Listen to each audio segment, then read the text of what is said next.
Marco Rubio ने कहा कि जो चाइना ने जापान को लेके कहा और जो चाइना का बिहेवियर है ये हमें एक्सेप्टेबल नहीं है। अमेरिका इस पे अपनी प्रतिक्रिया व्यक्त करता और अमेरिका ये कहता कि आप अपनी हरकतों से सुधर जाए। और अगर यही नहीं था तो ट्रंप ने, मैं आपको वो शायद पोस्ट दिखा भी देता हूं, I think somewhere in my mobile phone, let me send it to my team.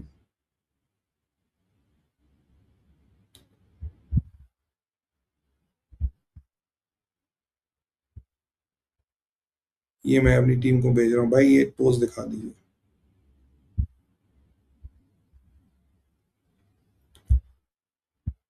Give me a second.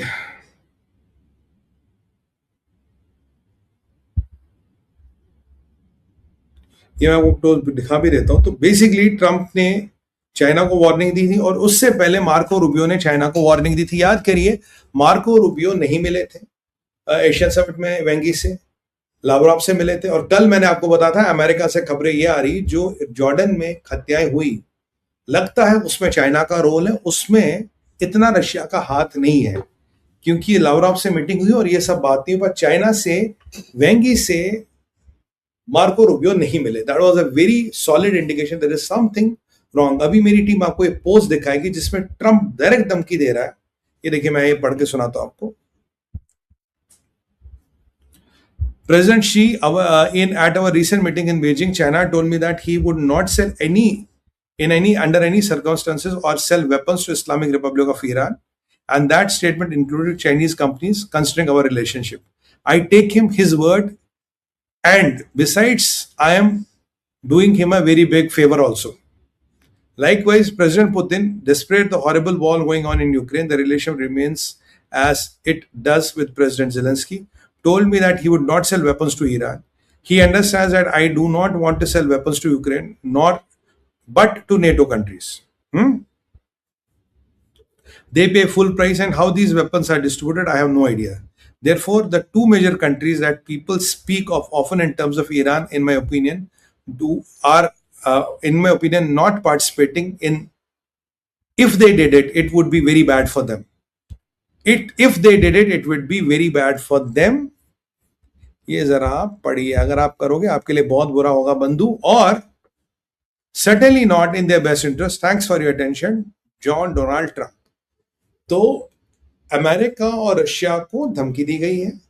Russia को कह रहे हैं कि अगर तुमने हथियार बेचे तो भैया हम भी ज़ेलेंस्की भाई को हथियार बेचेंगे। मुझे फुल प्राइस में नेटो कंट्री हथियार मांग रही, मुझे नहीं पता भैया आगे वो कहां बेचती है, तो I am going to sell them. और चाइना को तो सिंपल धमकी दी है कि आप ये हरकतें मत करना, आप जरा सुधर जाओ। ठीक है सर, तो this is a very clear cut and direct warning. Thank you, we can have this off. तो यहां पहले मार्को ने वार्निंग दी थी। मार्को ने फिर बोला कि लगता है कि रशिया इन्वॉल्व नहीं है, हमारी इंटेलिजेंस ऐसा कुछ नहीं करी। यहां रशिया और चाइना को डायरेक्ट ट्रंप वार्निंग देते हैं, भैया हथियार मत बेचना। अगर आप इन सब चीजों का समावेश दें, और उसमें मैं एक लाइन जोड़ूं कि इसराइल में शेल्टर बन रहे हैं, जो आप जानते हैं अगर युद्ध नहीं हो रहा, अगर युद्ध की तैयारी नहीं हो रही, एक निर्णायक युद्ध की तैयारी नहीं हो रही, तो ये सब चीजों का होना बेमानी, it does not matter at all. अब जरा आगे चलते हैं इलॉन मस्क की ओर। इलॉन मस्क आप जानते हैं कि दुनिया का रिचेस्ट मैन है। He is the only man whose net worth is now in a trillion. Trillionaire कोई नहीं है except Elon Musk. People have their inhibitions against him, their apprehensions, but he remains the world's most richest man, and to a great extent world's most powerful and most influential man. Maybe most powerful to nahi, one of the most influential man, or in top 10 top 5 influential man in the what he will be.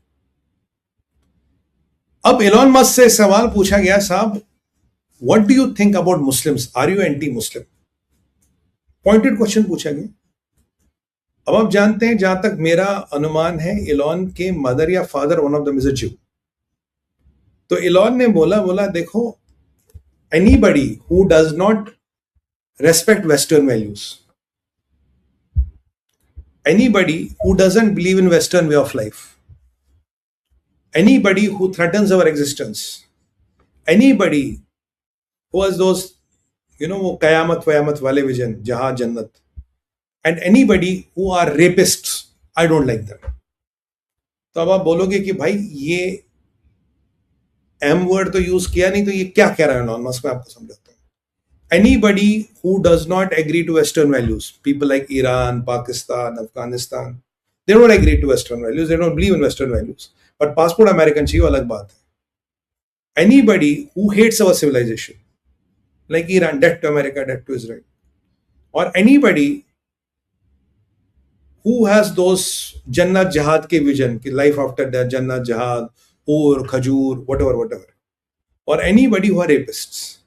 Rapist का context कहां से? Rapist का context आता है UK के grooming gangs.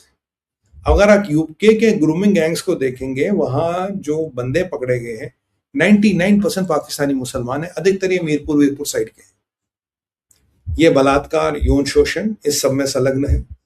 ये वहां का कंटेक्स्ट हो गया, ईरान का कंटेक्स्ट हो गया, ये लाइफ आफ्टर डेथ वाला कंटेक्स्ट हो गया। तो बेसिकली अभी क्या हो रहा है कि अभी दुनिया में भी एक विभाजन हो रहा है, डिवीजन हो रहा है। क्यों भाई? ईरान ने आज कहा कि मैं, अगर मेरे पे अटैक हुआ, मैं अमेरिका और अमेरिका कंपनीज के जहां भी एसेट्स होंगे उनको अटैक करूंगा। और अकॉर्डिंग टू ईरान, एक ड्रोन गया के हिट करता है बहरीन में अमेजोन के एक डाटा सेंटर। अब अमेरिका की टॉप 10 या बिग टेक कंपनीज को देखिए, all owned by Christians and most of them are Jews. तो अब यहां पे आप जानते हैं कि जो ऑरेकल के ओनर है, he is one of the richest man in America and he is the biggest donor of IDF, Israeli defence forces. तो ये जो नुकसान हो रहा है, ये कहीं ना कहीं अमेरिका के नाम पे क्रिश्चियंस का हो रहा है। और यहां अमेरिका की पॉलिटिक्स में आ गया जोरान ममदानी, जो हर काम वो करता है जो उसकी इस्लामी और इस्लामी शरीयत को सूट करता है। उसके अंदर का मुसलमान इतना प्रचलित है, वो कहता है मैं नेतन्याहू को पकड़ूंगा। तो नेतन्याहू ने अच्छा कहा, कह रहा यार एक बात बता, जिन्होंने अपने 52,000 लोग मारे, जो जो पूरे death to America, death to Israel कर रहे हैं, जिन्होंने इतने हजारों लोग दुनिया भर में मारे, इतने अमेरिकन मरवाए, तुझे उसके लिए कोई टेंशन नहीं है। वो ईरान का एम्बेसडर आएगा, यहां निकल जाएगा, तुझे उसको अरेस्ट नहीं करना, बट तुझे नेतन्याहू को अरेस्ट करना क्यों? अगर जेनोसाइड की बात हो रही है तो ममदानी साहब एक बात बताओ, जेनोसाइड आप कह रहे हो नेतन्याहू ने गाजा में किया, राइट? ये जो जेनोसाइड खमेनी ने किया विद इन ईरान, उसका ये जो पिछले 50 साल से खमीनी और खमेनी कह रहा था यहूदों को मारना है, दिन काफिरत, आखिरत या कयामत लाना है, सो पूरे यहूद, all Israel has to be wiped out. ये जेनोसाइड नहीं है।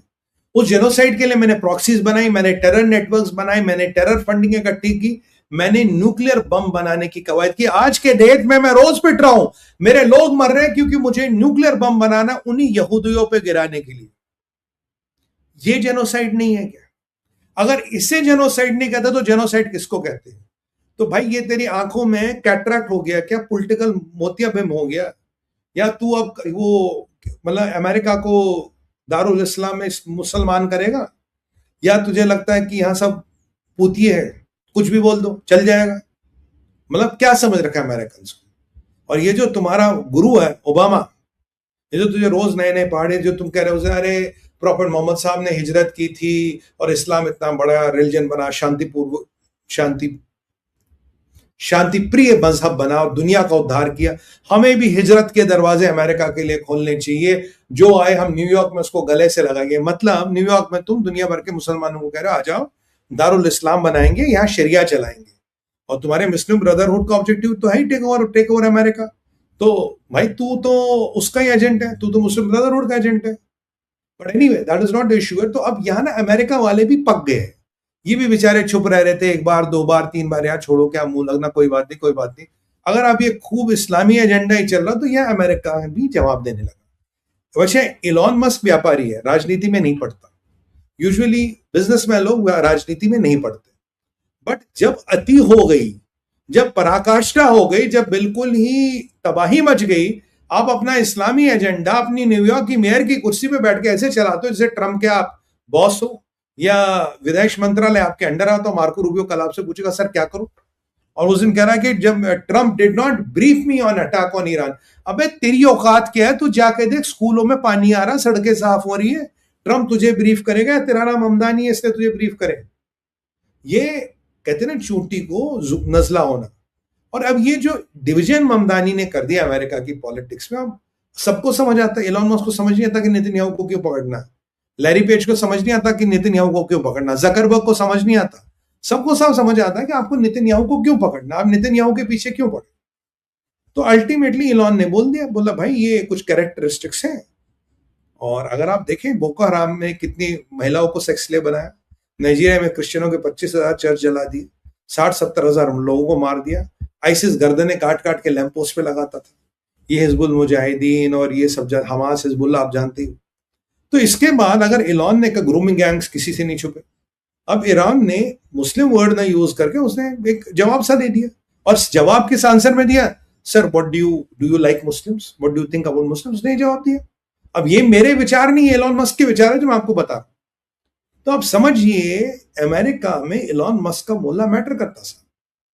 He is the most influential or one of the most influential man in United States of America. You may not like him, you may not agree with his ideas, but उसकी औकात तो है ना, अगर ये बोला तो कल 4 और खड़े हो जाएंगे। तो कहीं ना कहीं अमेरिका की राजनीति में, अमेरिका की सोसाइटी में ये डिवीजन हमें देखने को मिल रहा है, और ये डिवीजन का कारण ही है ममदानी, इस डिवीजन का कारण ही है ये। और बेसिकली अब तो डेमोक्रेट भी कहते हैं basically Islamist trying to infiltrate Democrats. तो ये तो एक सोशलिस्ट इस्लामिस्ट है जो डेमोक्रेट्स को इन्फिल्ट्रेट कर चुका है। बट ऐसे बहुत से लोग हैं जो यहां भी इन्फिल्ट्रेट कर चुके हैं, जो हमारी भी पॉलिटिकल पार्टियों को इन्फिल्ट्रेट कर चुके हैं। पर वक्त आने पे सारे खारे की पोल पट्टी खुलती है। Well that is not important. अब चलते हैं पुतिन पे। हमारे भाई पुतिन ने कहा है कि मैं यूक्रेन पे बहुत बड़ा हमला करने वाला हूं क्योंकि यूक्रेनियों ने मेरी ऐसी तैसी कर रखी है।